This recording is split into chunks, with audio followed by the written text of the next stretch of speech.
ready, boys and girls? Looks like we might be going to war. I don't know. We'll talk about it. Anyhow, before we get into that, though, let me start off with a public service announcement and the reason why you should remove your kids from school. This is an elementary school that had their own pride parade today where the staff and students walked around holding pride flags, signs, and chanting. Check it out.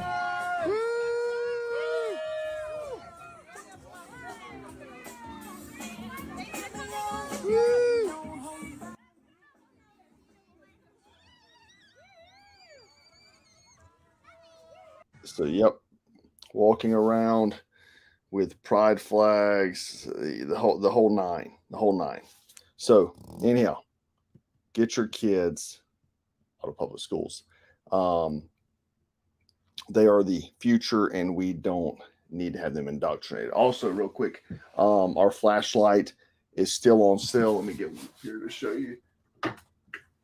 Still on sale. We extended the sale because Father's Day it's only one day. Let's make it Father's Week. So the sale's going to be on all week. They come in coyote tan as well as black, removable strike bezel here.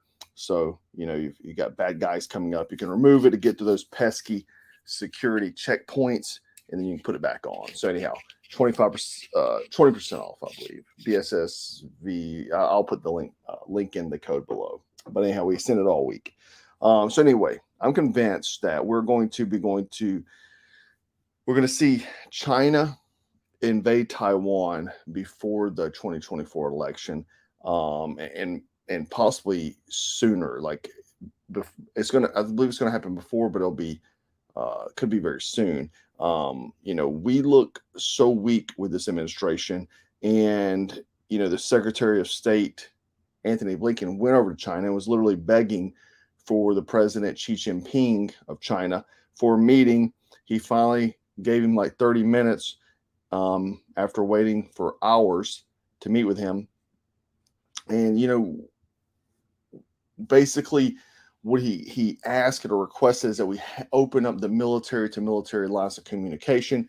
And Xi Jinping said no. Previously, they had some kind of military hotline. Said no, that's the same one Milley would always call him on and tell him everything Trump was doing. But when in history does the U.S. beg China, or anyone for that matter, for meetings? China's showing they don't respect us anymore, and a lot of other countries are following suit.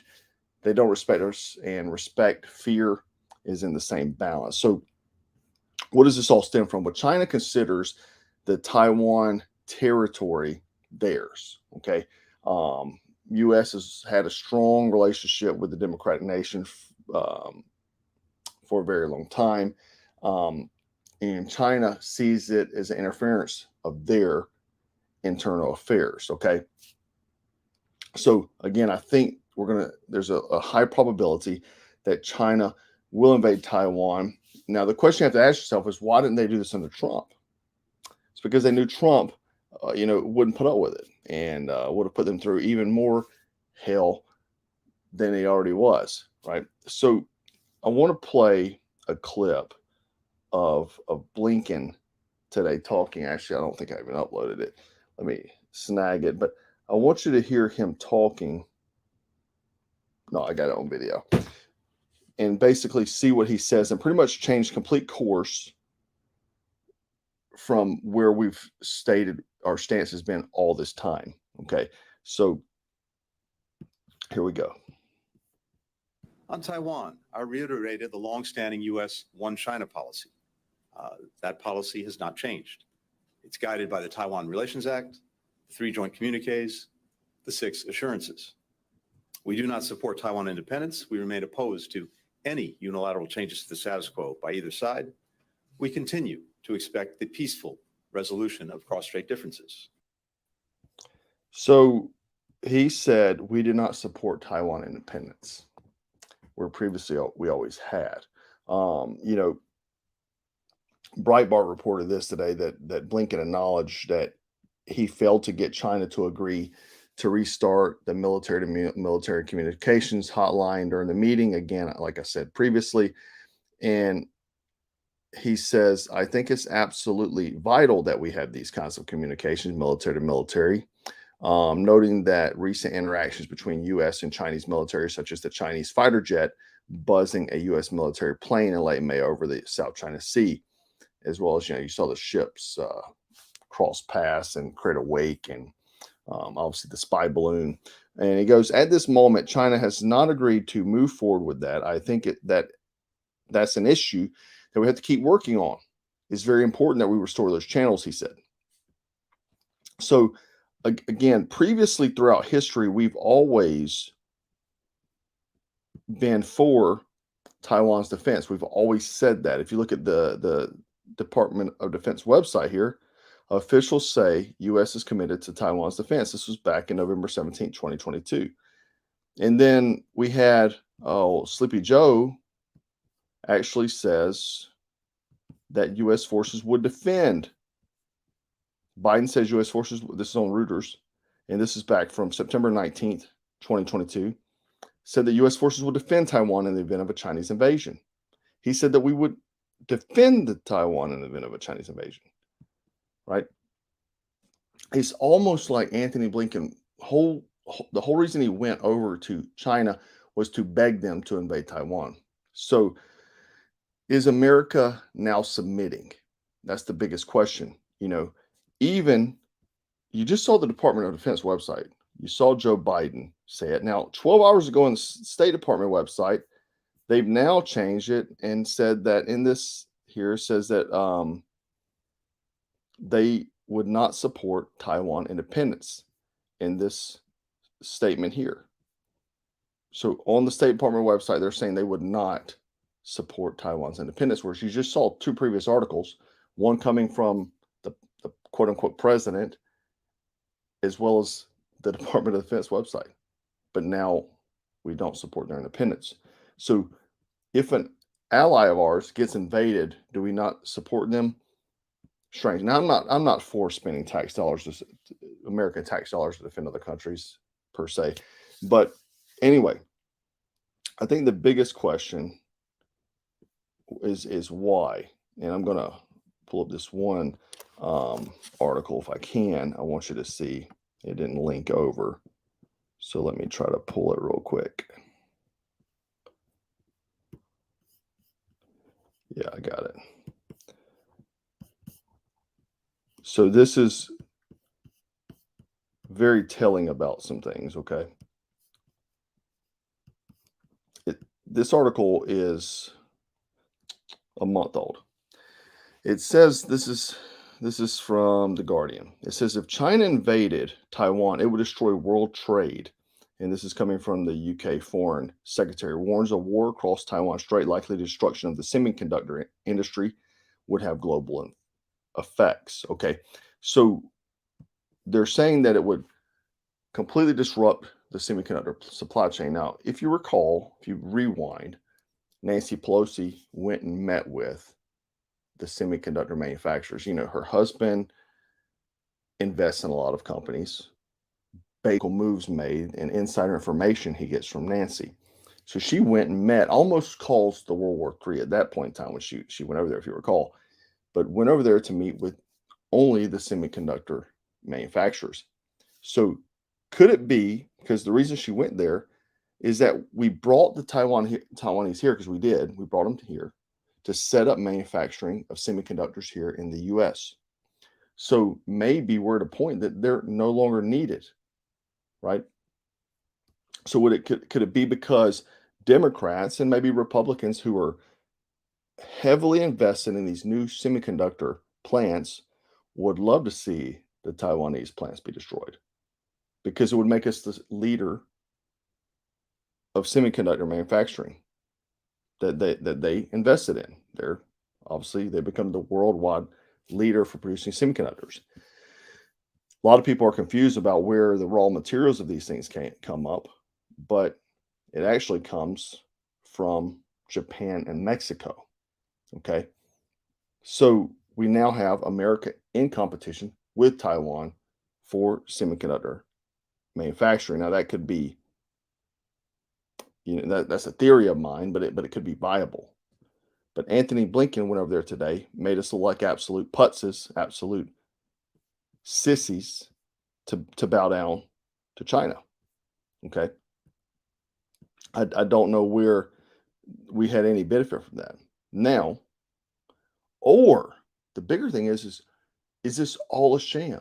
Was the Anthony Blinken deal nothing more than some kind of global psyop? Because if you recall, I talked about this last night, and even more moves have happened. Could we be at the brink of World War III? Are we wanting them to invade? So Halliburton, Lockheed Martins, and all those companies are going to get rich from a World War III, right? Remember, the Chinese military is not tested, okay? But yesterday, U.S. troops arrive. If you recall this video I played yesterday, U.S. troops arrive in the South China Sea region near the Taiwan Strait. Okay. So we had a ton of troops, U.S. troops, deploy there yesterday. If we didn't care about defending Taiwan, why would we send troops there?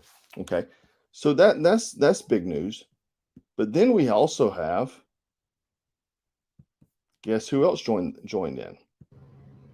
Japan. They've also deployed to the Taiwan Strait.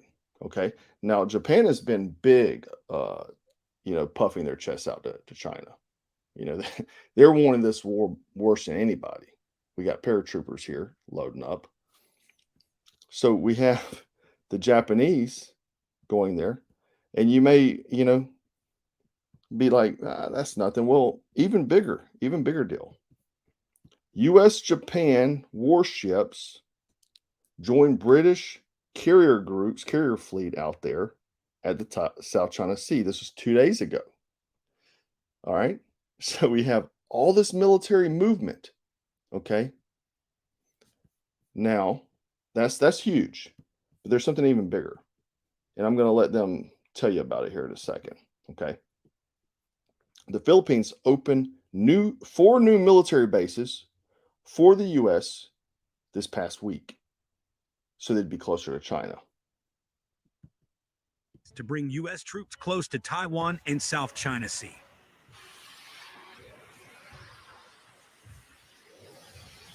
The Philippines on Monday identified the locations of 4 new military bases the U.S. will gain access to as part of an expanded defense agreement analyst says is aimed at combating China. The 4 bases include 3 on the main island of Luzon, close to Taiwan, and 1 in Palawan province in the South China Sea. So big moves. 4 military bases opening up in Philippines to house U.S. military personnel to be closer to the region. U.S. military troops deployed there a day ago and some over the weekend. Japan gets there today with troops. We've got carrier groups from Britain and warships from America and Japan all heading to the region. And I know a guy, a friend, SF, Special Forces, Army. He said he's being deployed. Can't say where. So it's odd. Anthony Blinken went out stating that we don't, support Taiwan's independence, basically pushing China to invade. And if you recall, this same exact thing happened with Russia and Ukraine. The same exact thing happened. It's almost like they're pushing for this, right? So China's not tested in combat per se. We have a weakened state of affairs with everything we have going on. They're reducing the standards in every military branch and focusing on the wrong things. Is it the same war fighters from 10 years ago? I don't know. But I do think you see a lot of this movement. A lot of people are talking about the various training. And some guys hit me up that are part of National Guard units and saying they are in training, but they're doing different training, right? So some unusual stuff. So that could mean that it's a very high probability that there could be imminent conflict. It's a theory. I just think it's odd. It's kind of like we're moving all these chess pieces. However, they're saying we don't support Taiwan's independence. So I think, we need to keep a look out, be aware of this. and just, basically watch the news, watch the semiconductor plants. What are they doing here? Watch the politicians, what moves they're making, and keep eye on this, what statements are going to be coming from people like Anthony Blinken, and the Department of Defense. Just, keep eye on it, and I guess we'll see what happens. But it is all very strange, all very strange. And again, moving all these chess pieces, putting all these troops in position, other countries being involved, all this military equipment's being moved around the U.S. And then maybe it's because they denied the military to military communications. Maybe that's part of it.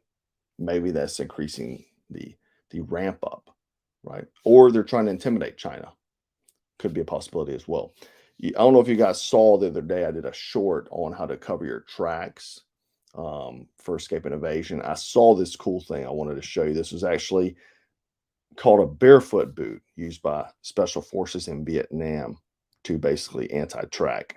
I thought it was cool and part of history, but it kind of related to my short I did the other day. And if you hadn't watched the shorts, go watch them. A lot of training stuff in there. I try to make it concise, 60 seconds, boom, you can get a knowledge transfer. Anyhow, guys, let's keep an eye on this. It's it's very telling, the movement of troops, when you say. Let me know your thoughts.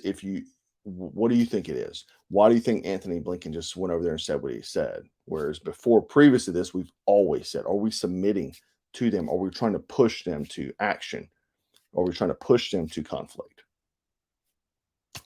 So, a lot to think about. Anyhow, don't forget, go grab you a flashlight this week, celebrating Fathers all week. Flashlight designed by me. This is probably one of the best products I've ever designed. I think it's 11 people that I know, and that's worth the design that I've saved. This design has saved 11 people that have been attacked, and I've had some guys send me some photos, and pretty gnarly what happens when you get hit in the face with that. I tell you what, you may rather get shot. The one guy that I saw that really got messed up, they got just destroyed by that pretty bad. Anyhow, guys, push through. Thank you, Cam. Thank you, Substance and Teddy. Thank you, guys. Appreciate it. Guys, leave your comments. Let me know what you think is happening. Are we on the edge of conflict? Is it all a smoke show? Let me know. Stay frosty, stay strapped, and always stay dangerous. Take care.